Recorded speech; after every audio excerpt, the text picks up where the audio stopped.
welcome everybody. I hope you're going to enjoy the service. And I sort of randomly came up with ancestors because I'm feeling a bit old at the moment, a bit decrepit actually.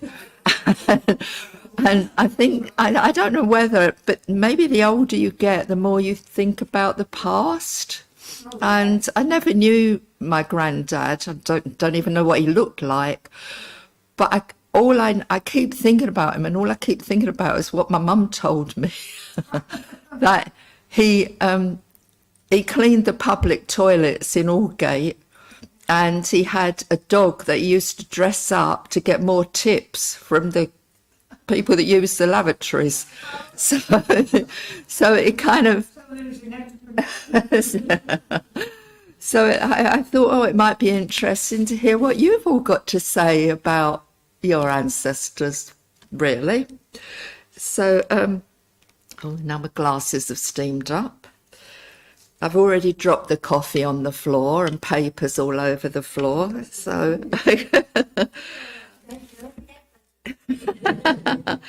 so our opening words are welcoming our ancestors.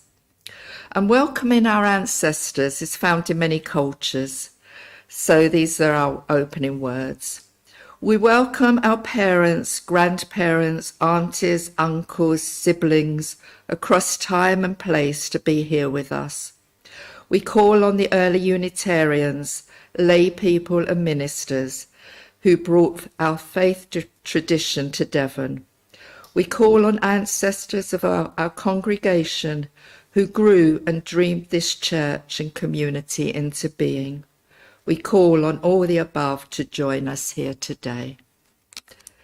And as is usual, our first hymn is number 44. And I know you're going to sing really well because it's a circle. And I don't know, the noise, the singing will be great in a circle. So number 44 in the Purple Book, Give Thanks for Life. More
This is a reading, it's a daily meditation I get on my phone from Richard Rohr, a Franciscan priest. And he titles it Creating the Future by Honouring the Past. Cherokee descendant Reverend Dr. Randy Woolley and his wife Edith Woolley of the Eastern Saulteaux tribe highlight how honouring the wisdom and traditions of our ancestors can inspire us to become healers and change makers, creating a path to a better future. When we pass our traditions down to the next generation, we are passing down the presence of all our ancestors who came before us. Those songs and stories and teachings are not just from us, but from those who came before. Our ceremonies connect us to our ancestors because we know that they once stood where we stand, using the same traditions. Edith Woolley goes on to talk about her mother's beadwork and her beadwork, and her thoughts drift to her mother, how she would do a stitch, how she looked for patterns. When sharing stories, Native Americans often drift freely between current and past events. We learn about how to live now by examining what happened in our history. We depend on our stories, our ceremonies, and other traditions to guide us to a good future. Often that future is best expressed through exploring things from the past. That is why our stories and other past concerns are so very important. Without our past, we cannot be a people of the future. And Richard Rohr goes on to say, think about what you have carried forward from your parents, grandparents, or caregivers. What practices, ideas, or life ways rooted in the past are you keeping alive? Hang on to that last paragraph for later. But I'm actually pleased he included caregivers in his meditation, as not everybody has parents. For instance, my dad's mum died when he was very young, and my dad and his siblings were separated and lived with various different families. Luckily, and I don't know how, they all found each other again when they were adults. So I'm really glad he included caregivers. And now we'll just turn to prayer. Just ground yourselves. Divine Spirit, we ask that you guide us in our journey to understand and connect with our ancestors, to honour their memories and to learn from their experiences. We ask that you help us heal the wounds of our past, to release the pain and suffering of our ancestors, and to forgive those who have harmed us. We ask that you bless us with the courage and determination to make positive changes in our lives, to embrace our true selves, and to live our lives in alignment with our passions and purpose. We ask that you bless us with the wisdom to make decisions that are in alignment with our highest good and the greater good of all. We ask that you bless us with the ability to connect with the spirit of our ancestors and to receive their guidance and support. We ask that you bless us with the ability to connect with the spirit of the land, the animals, the plants, and all creation. We give thanks to you, Great Spirit, for the blessings of life and for the opportunity to grow. We honour and acknowledge the wisdom and guidance of our ancestors and ask that you continue to bless us in our journey. Amen.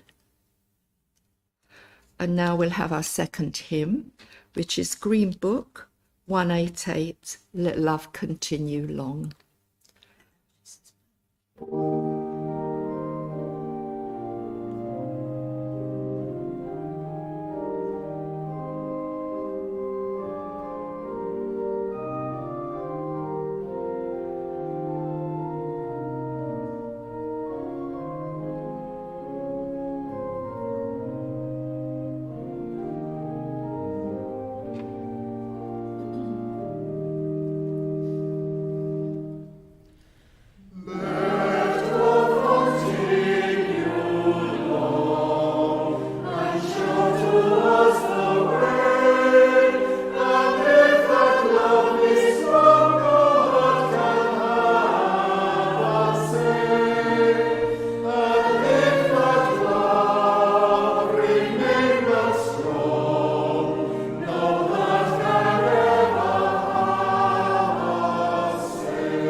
The singing is beautiful today.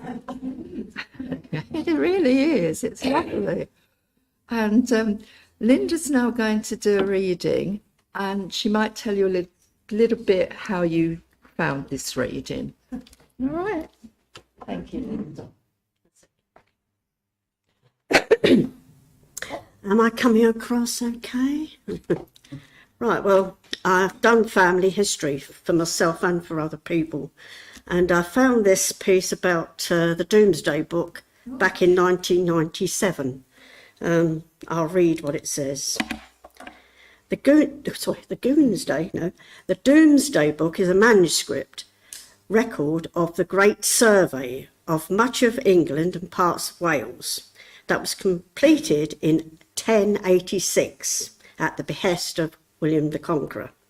The manuscript was originally known by its Latin name, Liber de Wintonia, meaning Book of Winchester, where it was originally kept in the royal treasury.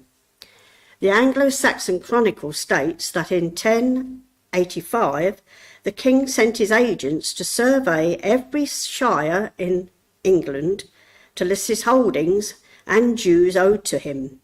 The manuscript is held at the National Archive at Kew, and the first printing in full was in 1783, and in 2011, which I've later found out, the Open Doomsday site made the manuscript available online, so you can actually go online and take a look at it.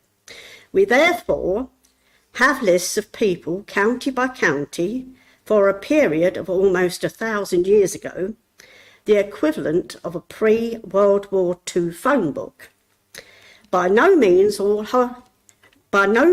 householders, let alone all people, are listed, much the same as they were. Nevertheless, it is an excellent source of data, without parallel at the time. Most people in the book have only one name, and only a few of those with more might seem familiar at first glance. A Bassett here, a carpenter there, though only 3 Smiths in the whole country. Instead, we enter the world of, now listen to this, Edric the Bald, Edric the Blind, Aldred, brother of Odo, Burnt Albert, Harold's concubine, Walter the crossbowman, Hugh Donkey's daughter, Ralph the Fat, Kettle Friday, Roger God Save Ladies, Humphrey Golden, and I won't say the last word, but I'll leave you to guess. I'll say it again, Humphrey Golden, Ralph Haunted, Robert the Lascivious, Ralph Passwater, Ralph Piercehedge, Orwin the Rat, Akeel Suffering, Godwin Weakfeet, Aldred Wintermilk, and the Half Men of Suffolk, whoever they were. No idea. I was a Birchall, by the way, my maiden name. Birchall.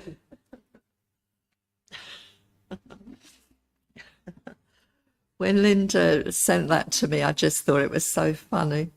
I mean, you know, all those names. So thank you, Linda. Okay. We're going to, after a bit of fun there, we ought to have a bit of quiet reflection, I think, followed by some music. Thank you.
mes ancêtres, my ancestors,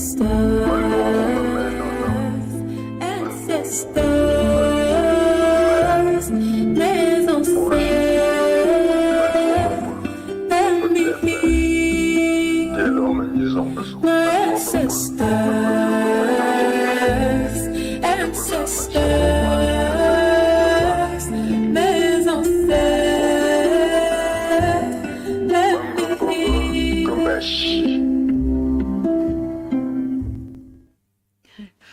So, talking about ancestors and Linda doing her ancestry, my sister started doing ours many, many years ago. My sister always thought she was a lot better than the rest of the family, and she came across something that she didn't like and stopped doing it. But my grandson took over some years ago, and we are descended from the Huguenots, which we were ejected from France and brought up in the East End. And I never thought I had they're all most of them were weavers, and I never thought I had a sort of weaving bone in my body. But some of you know Catherine Collins, nearly all of you know Catherine Collins, and she dragged me along some years ago to a weaving course down here, and I should have brought it with me. We spent all day, it was a fabulous day, but we spent from 10 o'clock to 4 o'clock, and we came out with a little piece of weaving that big. But obviously it's come down some way to me. So Viv is going to now read two pieces. Poor Viv, I've landed her with two pieces. And one is from the diary, and one is from a book called Shine and Shadow, and it's by, hang on, I will tell you, by Kathleen Teagan, I believe it is.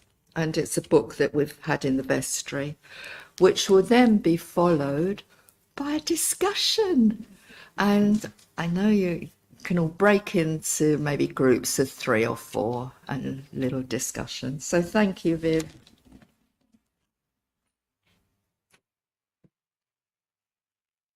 So like Linda, about 50 years ago, I decided to research my family history. Bearing in mind there was no such thing as Ancestry, Find My Past, there was nothing on computer at all. So for probably about 10 years, I travelled the length of the country in searches uncovering absolutely wonderful social history stories, because it's the social history that really matters. And also I was part of Cornwall Family History Society, who decided to map all the cemeteries in Cornwall and photograph the headstones and record the MIs, so that anyone living abroad could contact us and ask us to search for a particular relative, and we could send a photo and say what the story was on the headstone. John will confirm we spent hours in bad weather digging up bits of brass and all sorts to try and find the information. I was actually trying to find the answer to a question I've been asked on many occasions, which was, why did you decide to try to trace your family tree? Someone suggested that when you have no family of your own, and I don't have children and brothers and sisters, you look back for one instead of forward. I hope this isn't the case. And when genealogy is now fast becoming a popular hobby, it would seem rather unlikely. When I began the research, I thought I'd found the reason for it for me wanting to do it in Debrett's Family Historian, a guide to tracing your family tree.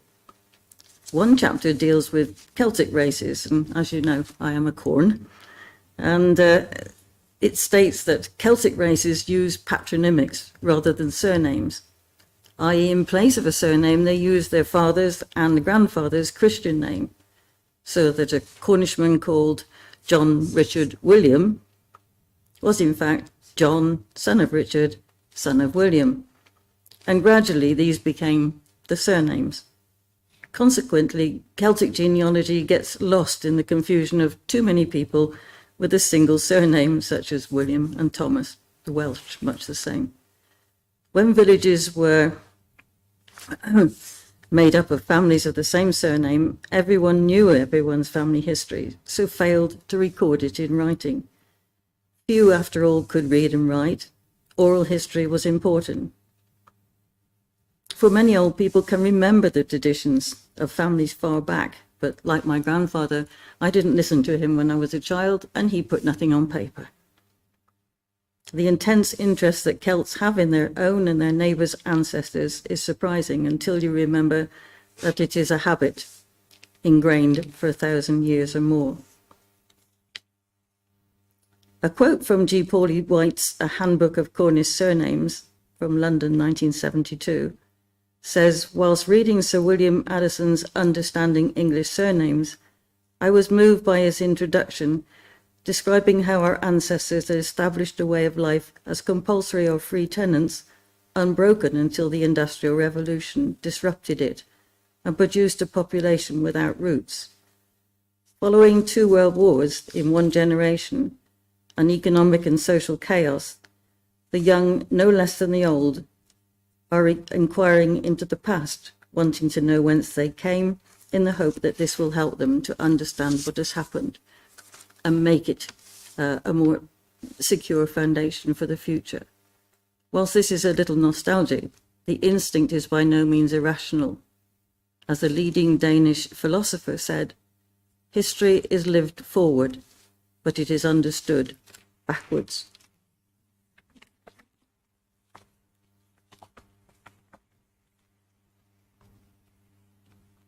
This reading is part of a meditation titled Snapshots from the book Shine and Shadow by Kathleen McTeague, slightly adapted. Memory is a little like snaps from a camera. We lift up to our mind's eye a sampling of moments from the millions through which we've lived. The sweetest memories are the ones we hold up most often, but sometimes a random memory of some long ago and ordinary day becomes treasured with the passage of time, symbolic of a whole sweep of years long past. We remember those we've loved this way too, as a composite, because a person is too vast and complex to hold in the memory in totality. Instead, we hold them as snapshots. You remember a particular angle of the head, a unique crinkle in the lines around the eyes, the wicked contagiousness of a laugh. You remember the way he held the baby, the movement of her hands as she shaped the pie crust. And she forgot to turn over the page. Sorry, chaps. This is what is left behind. They are just snapshots, so small when held up to the richness of life, and yet they fill us. The essence of who we lived is captured in these fragments. They show us a little bit of where we have been, but most importantly, they show us who we have been and lead us towards who we're still becoming.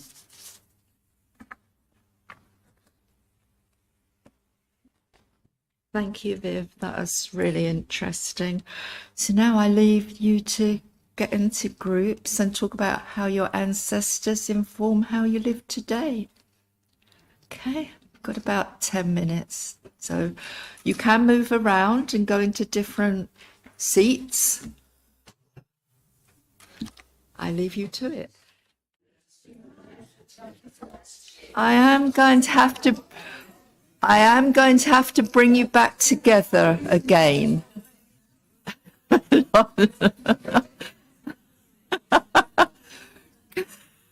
Can I bring you all back together?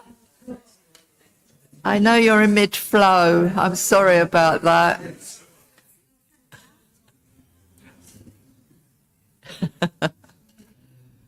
But I'm very aware that the Zoom people have had a good chat and want to come back together again.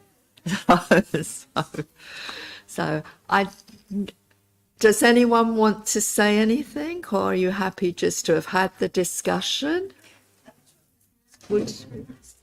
Yeah, nobody wants to say anything, but it's good that you've had a nice discussion. But if you really are desperate to come and say something, no?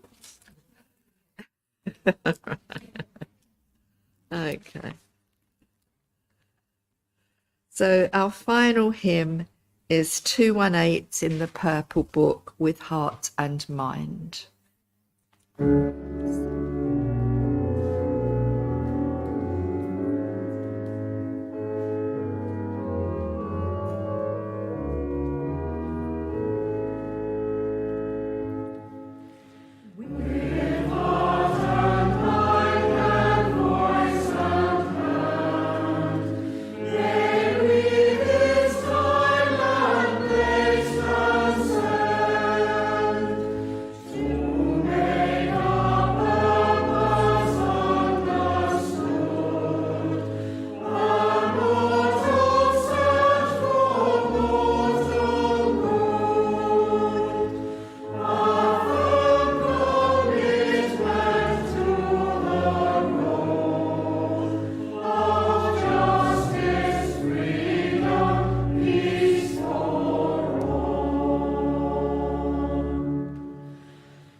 And our closing words are from this month's Sheila's Oasis of Calm leaflet, and they're written by Jacob Trapp, Unitarian Universalist minister. May we find the world to be so beautiful and life so richly and meaningfully shared that we shall want this to be true more often for more people everywhere. Amen.